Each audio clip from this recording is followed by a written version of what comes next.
Integration of Dow and Steve. I'm Greg Shatan. I'm the president of the New York chapter of the Internet Society.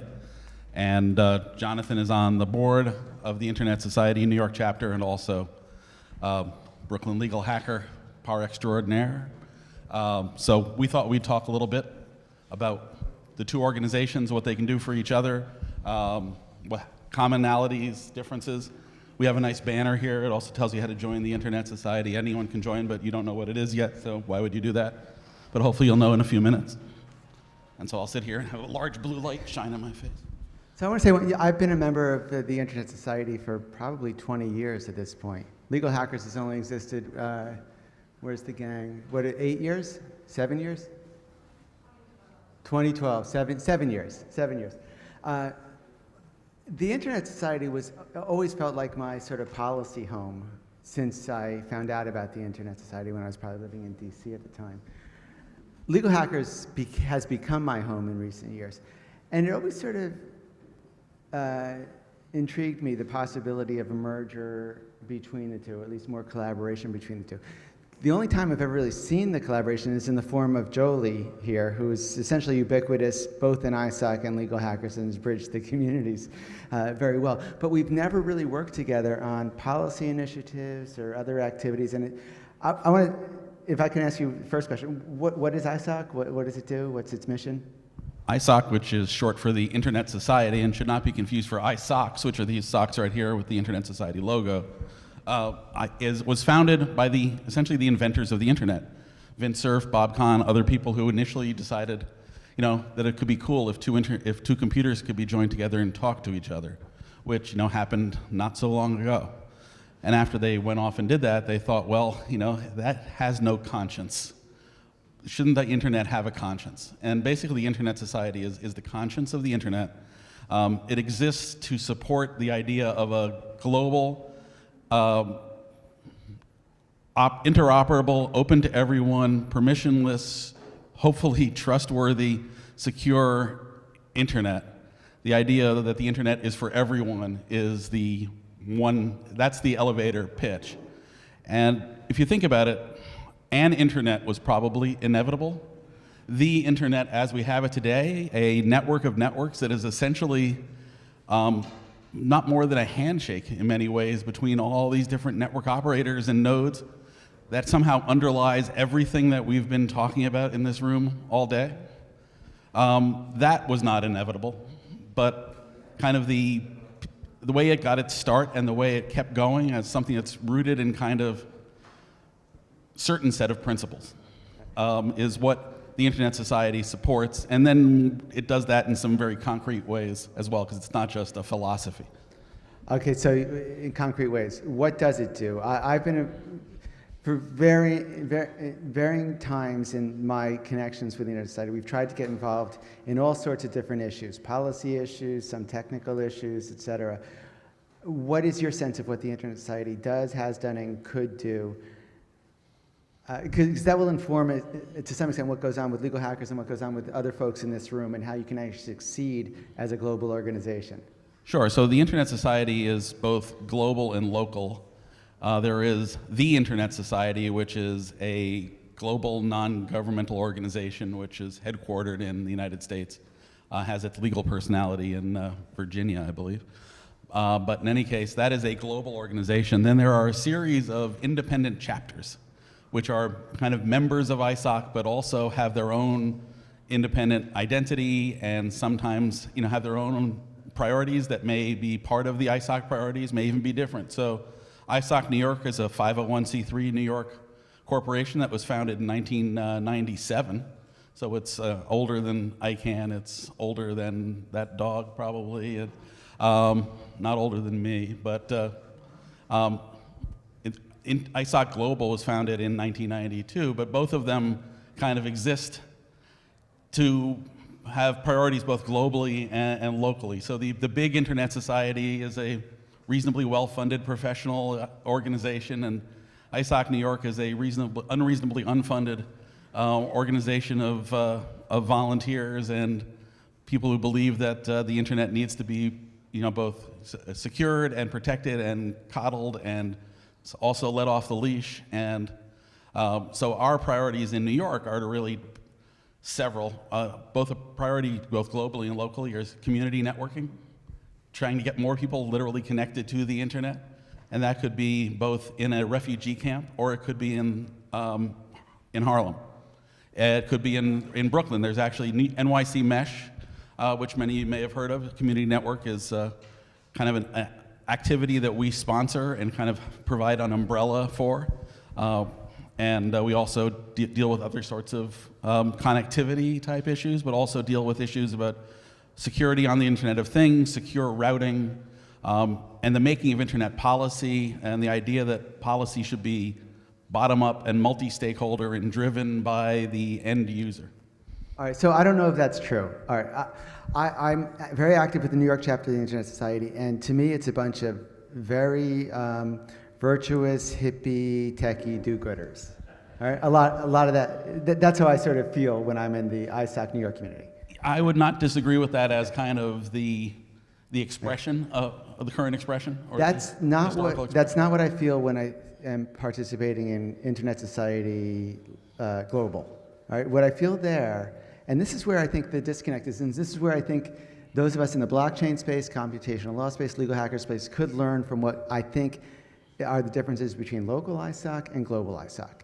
Globally, ISOC, to a large extent, seems paralyzed in its ability to participate in policy discussions. That may be a controversial statement. I think a lot of the ISOC Global folks might challenge me on that, but I've never really seen ISOC Global get too involved in any policy issue that's politically charged or controversial. I feel like it's pretty easy. What? Wicked. Wicket. So Jolie, tell us about the Wicket.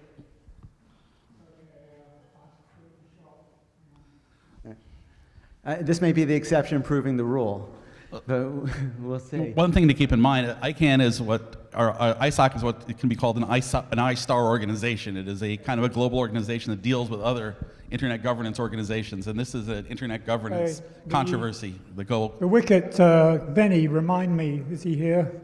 Remind me what it's the World Conference on International Communication. Information technology. And so it's the ITU thing that they have every 20 years. It was the Wicket in 98 that in 88 that was the thing where they took down the rules which said that only government-approved people could lay cables between countries, which is what made the international internet happen. So there was one in now 2014, I think, where there's been this continuous struggle with the ITU to take over the running of the internet and make it a top-down thing. And in fact, allied with McDowell, who was a Republican on the FCC, who first made the noise about it, the Internet Society led a movement which actually put a stop to this, worldwide, where they got the Americans on board, we've got a bunch of other countries on board, and managed to stop the motions going through that would have made that happen. But I will say that we have a very strong policy team. We have a strong policy team in Europe. We work on in Australia right now, there was they brought in the backdoor law. We campaign hard to try and stop that law. In India, right now they're bringing in similar kind of laws. We have our regional bureau in there is campaigning against those laws. There's we're working at very high levels at the OECD and other levels to try and change regulation on spectrum to enable community networks. There's all kinds of policy activity going on globally on the Internet Society. So I take issue with what you say. And so I think that it may have less to do in the U.S. perhaps. Which I also was a correction, which was, Greg didn't mention. He talked about chapters. But he didn't mention that we also have special interest groups. And this includes a blockchain special interest group. And in fact, money flows from the Internet Society to the chapters and to the special interest groups through a thing called Beyond the Net. And in fact, we've just separated now, so there's a foundation which finances, you can get up to like $30,000 for a project, which in fact is what launched NYC Mesh in New York, was an Internet Society grant. There is nothing to stop you guys banding together and to make a law special interest group in the Internet Society applying for money to support what you do. So a computational law SIG could well be a, and that would be kind of non-geographical if you want it to be, and it could intersect with the geographical organizations like ISOC, New York. So I think Jolie did set us straight there. Well, so I think Jolie may well be right. I still feel like what the Internet Society for me has been a great community to have these discussions. So they have the blockchain SIG, they have all sorts of special interest groups that talk about very specialized issues, and it's a great internal discussion. I haven't seen too much of the fruits of actual policy advocacy from ISOC, and it may in fact exist. It may just not be on the issues that we've tried to get ISOC engaged in things like net neutrality, and we've been essentially stifled on those sorts of issues. Now,